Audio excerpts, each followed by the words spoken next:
Moikka moi! It's Riikka Kovasin again, and this time I'm making an art journal spread using paper garden supplies. This time I started with a printable as my background paper.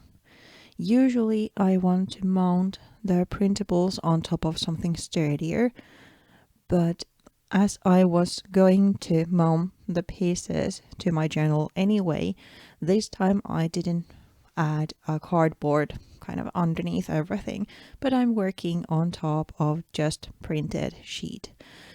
This of course then led me to use just a teeny tiny bit of medium in the background work and adding acrylic paint over, for example, watercolors, because I didn't want the thin-ish paper to warp. But first, as you can see, I started working on the background using some paper garden stamps. All of the stamps I'm using are from the same set. This little number type, then a clock, and then I'm adding just a little bit of text using the whole sheet kind of to add some interest there. On top, I then start layering different kinds of labels. These first are from a Tim Holtz little pack, but I'm then adding actual vintage ephemera a little bit later on. On top of the little paper labels, I add the pink acrylic color, and then I cut the printable a little bit smaller, more to the size that fits inside my journal. So I know I'm not adding those vintage embellishments to a place when I then cut them off. Next, I'm then making these two clusters or compositions using the different vintage labels and kind of stickers that I have from Paper Garden. I'm layering different directions and kind of different feels here and there, and making a bigger piece on the right hand side and a smaller kind of balancing composition on the left hand side. I'm using just double-sided tape to adhere the pieces in place.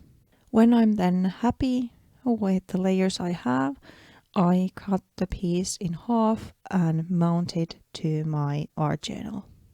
Here you can see the 2 pages already inside the art journal.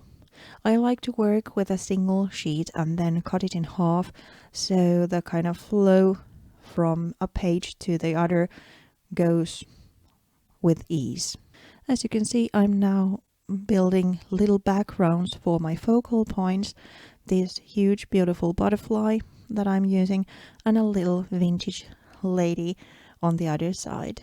Again, I'm using the vintage ephemera I have from Paper Garden and using a stapler to add the layers together. I then mount the clusters with foam tape to the page and start cutting some stickers out of the Paper Garden sheets.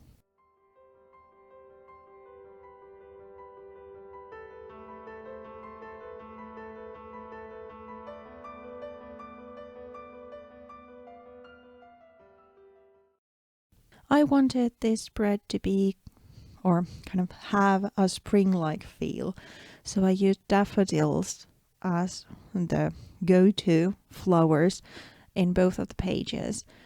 You can see them rising beneath the layers.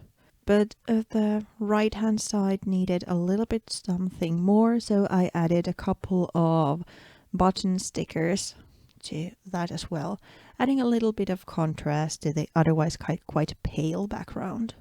To balance things up, I then added a little snap fastener sticker to the other page.